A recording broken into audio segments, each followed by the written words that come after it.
Hello students, I am Aarti and I heartily welcome you all to my channel Aarti Education World. Dear students, इस video में हम आपकी 6th class की English की worksheet number 23 पढ़ेंगे जिसकी date है 16 दिसंबर 2020। प्यारे बच्चों, आज जो आपका चैप्टर है हमें पढ़ना है फेयर प्ले, जो हमने पिछली वर्कशीट में भी पढ़ा था, उसके आगे का चैप्टर आया है। लेकिन सबसे पहले आप ये जान लीजिए, नेम ऑफ द स्टूडेंट में आपको अपना नाम लिखना है यहाँ पर, और name of the class teacher में आप अपने क्लास टीचर का नाम लिखेंगे। अगर आपके स्कूल में बोला है कि अपने सब्जेक्ट टीचर का नाम लिखिए तो फिर लिखेंगे आप अपने इंग्लिश टीचर का नाम। राइट, चलिए अब थोड़ा सा हम एक फैक्ट जानते हैं। क्या, देखो समझो आप इसको। Do you know in a village, elderly and wise people are chosen by the local community to settle fights between individuals and village? आपको पता है, जो गांव के बड़े लोग होते हैं और जो बहुत बुद्धिमान लोग होते हैं, उनको ना जो आसपास के लोग हैं वो उनको चुनते हैं। किसके लिए? जो उनके झगड़े होते हैं ना किसी के बीच में या गांव वालों के बीच में, जो भी कोई लड़ाई झगड़ा होता है, उनको सुलटाने के लिए, उनको निपटाने के लिए, झगड़ों को ख़त्म करने के लिए लोगों को चुना जाता है। This assembly of 5 elders is known as panchayat. और इसमें क्या होता है, 5 बड़े लोग होते हैं और इस सभा को क्या बोलते हैं? पंचायत। पंच का मतलब 5 है ना, तो पंचायत बोलते हैं। The leader of panchayat is called मुखिया। और जो इनका लीडर होता है, 5 में भी जो मेन होता है, उसको बोलते हैं मुखिया या फिर सरपंच। ठीक है, सरपंच या मुखिया बोला जाता है। ठीक है, अगर नहीं पता था तो पता चल गया होगा, अगर नहीं पता था तो बहुत ही बढ़िया बात है। चलिए अब करते हैं बच्चों हम क्या, अब हम करते हैं मैचिंग, है ना। Match the phrase in column में विद फ्रेज इन कॉलम में and frame complete the sentence. अब हमें ये मैचिंग करनी है। देखिए, जुम्मन एंड अलगू, है ना, जुम्मन और अलगू वर गुड फ्रेंड्स, वो अच्छे दोस्त थे। फिर उसके बाद क्या लिखेंगे आप? ठीक है, ये तो हो गया, जुम्मन और अलगू क्या थे? अच्छे दोस्त थे, है ना, तो ये तो हमने मैच कर दिया, वर गुड फ्रेंड्स। अब दूसरा, जुम्मन ओल्ड आंट, जो जुम्मन की जो बूढ़ी चाची थी, उसने क्या क्या ट्रांसफ़र कर दी अपनी पूरी प्रॉपर्टी, किसको? जुम्मन को, है ना, जुम्मन को अपनी पूरी की पूरी प्रॉपर्टी ट्रांसफ़र कर दी। After a couple of year, जब कुछ साल बीत गए तो Jumman and his family were tired of the old aunt. अब वो बूढ़ी जो उसकी चाची थी उससे दुखी हो गए, है ना। पहले तो उसने प्रॉपर्टी सारी ट्रांसफ़र कर दी, लेकिन अब वो उसको दुखी हो गए। जुम्मन वाइफ गर्ज इवन, और जो जुम्मन की पत्नी थी उसको उससे भी प्रॉब्लम होती थी, जो थोड़ा सा खाना देती थी, बूढ़ी औरत को रोजाना जो थोड़ा सा खाना देती थी, उससे भी उसे दिक्कत थी, है ना। तो ये हो गया। जुम्मन्स आंट सोलोड, और जो जुम्मन की चाची थी वो सब कुछ निकल जाती थी, इंसल्ट भी, जो खाने के साथ अपने अपमान को भी सहती रहती थी। तो आप देखिए, ये आपका पहला वाला है, मतलब ए, है ना, ये आपका ए है, ये आपका बी है, ये आपका सी हो गया, ये आपका डी है और ये आपका ई है। ठीक है बच्चों, तो इस तरीके से ये आपकी मैचिंग हो गई। ठीक है, चलिए अब चलते हैं, let's find out what happens next in the story. चलिए आगे देखते हैं कि आगे क्या होता है स्टोरी में। One day she spoke to Jumman, एक दिन उसकी चाची जुम्मन से बोली, my son, it is now obvious that I am not wanted in your house.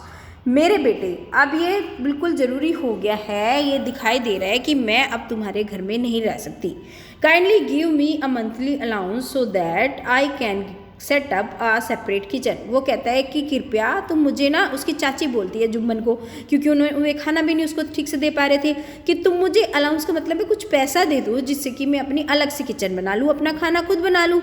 My wife knows best how to run the house. अब वो जुम्मन बोलता है, सेड जुम्मन शेमलेसली।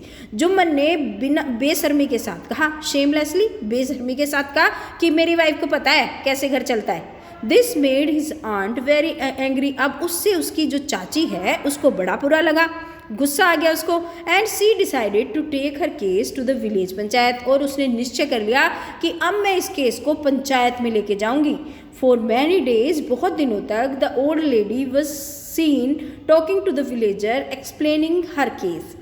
जो बूढ़ी औरत थी वो जो विलेजर्स को अपना केस बताती रही, भाई ये हुआ है मेरे साथ, वो हुआ है, क्योंकि उसको बताना तो पड़ेगा कि उसकी क्या प्रॉब्लम है। उसके पास प्रॉपर्टी थी, उसने सारी ट्रांसफ़र कर दी, अब उसको खाने को भी नहीं मिल रहा, वो सबको बता रही थी।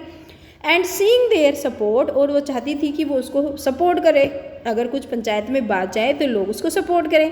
सम सिंपैथाइज विद हर, कुछ लोग तो उसके साथ सिंपैथी रखते थे, दया रखते थे। अदर्स लाफ्ड एट हर, और कुछ लोग उसके ऊपर हंसते थे कि कितनी बेवकूफ़ है, दे दी ना पहले प्रॉपर्टी, अब क्या वो तुझे खाना देंगे या ऐसे कुछ। And a few other advise her to make it up with her nephew and his wife, और कुछ लोगों ने उसे ये सलाह दी कि तुम ऐसा करो, अपनी जो भतीजा है और उसकी पत्नी है उससे बना कर रखो, है ना, उससे सोल्व कर लो अपना इशू। तो ये सब सारी उसको एडवाइस दी जाने लगी। अब देखते हैं अब हमें क्या करना है। तो ये भी जितना आसान सा हमने ऊपर मैचिंग करी थी ना, ऐसे ही है।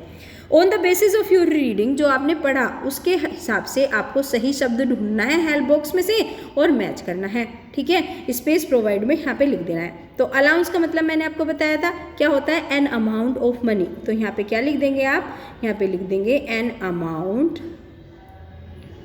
ऑफ मनी, ठीक है। ये आप लिख देंगे यहाँ से, ये जो पूरा का पूरा यहाँ से लिख देंगे। अब देखिए पेशेंट, पेशेंट का क्या मतलब होता है, जो काम रहता है, शांत रहता है। तो ये क्या हो गया आपका, ये वाला तो ए था और ये वाला अब बी है। तो इसमें क्या लिख दोगे, टू स्टे काम, है ना, शांत रहना, STAY है बच्चों ये, ठीक है। ये हो गया हमारा दूसरा। अब देखिए अब तीसरे में क्या है, तीसरे में होता है सेमलेसली, यानी कि बेशर्मी। बेशर्मी क्या होता है बच्चों, जो ना तो अच्छा सोचते ना बुरा लगता उन्हें, बस वो कह देते हैं जो भी कहना होता है। तो ये इसमें ये वाला आ जाएगा, not feeling bad about doing something bad, है ना। तो ये लिख देंगे नॉट फीलिंग बैड, फिर अब ABOUT about, DOUNG doing something bad, यहाँ पे लिख देंगे ये वाला। डी है, डी में सिंपैथाइज है, तो सिंपैथाइज में कौन सा आ जाएगा, ये आपका सी था, ये आपका डी हो जाएगा। To feel sorry for someone, किसी के लिए बुरा लगना, सिंपैथाइज जो किसी को खराब लगता है, सिंपैथी रखते हैं। टू फील, है ना, यहाँ पे लिखिए टू फील सॉरी, ठीक है। तो ये आप लिख देंगे, इस तरीके से आपकी हो जाएगी बच्चों। हमने लिख दिया एक वर्ड के लिए, दूसरे वर्ड में से हमने मैचिंग कर दी। तो ये हो गई बच्चों आज की आपकी इंटरेस्टिंग सी वर्कशीट। आशा करती हूँ आपको बहुत मज़ा आया होगा वर्कशीट पढ़कर। अगर आपको अच्छा लगा है तो प्लीज़ लाइक, कमेंट, शेयर और सब्सक्राइब करें। बच्चों जब सब्सक्राइब करते हो तो नोटिफिकेशन बेल ज़रूर दबाया करो, जिससे वीडियो के नोटिफिकेशन आपको सबसे पहले मिले। Thank you.